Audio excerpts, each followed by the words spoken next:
മൈത്രി ഭവ.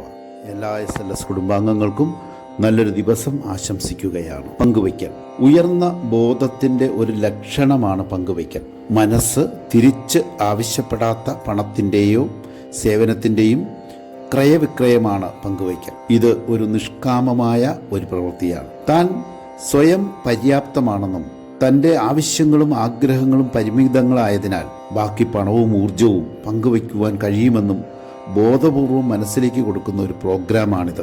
ഇത് ഒരു സാമ്പത്തിക ശാസ്ത്രമായി വളരണമെങ്കിൽ പങ്കുപറ്റുന്നവനും ബോധത്തിൽ ഉയർന്നിരിക്കണം. അല്ലെങ്കിൽ ചൂഷണമെന്ന തിന്മയിലേക്ക് അത് വളരും. വലത് കൈകൊണ്ട് കൊടുക്കുന്നത് ഇടത് കൈ അറിയാത്ത അവസ്ഥയാണ് ശരിയായ പങ്കുവയ്ക്കൽ. ഈ അവസ്ഥയിൽ മനസ്സ് നിശ്ചലമാണ്. ഈ നൽകലിൽ അനുകമ്പയോ നന്മബോധമോ മറ്റുദ്ദേശങ്ങളൊന്നും തന്നെയില്ല. പങ്കുപറ്റുന്നയാൾ നിസ്സഹായനും ആവശ്യക്കാരനുമാണെന്ന ഒരേ ഒരു തിരിച്ചറിവാണ് ഇതിൻ്റെ പിന്നിലെ പ്രേരണ.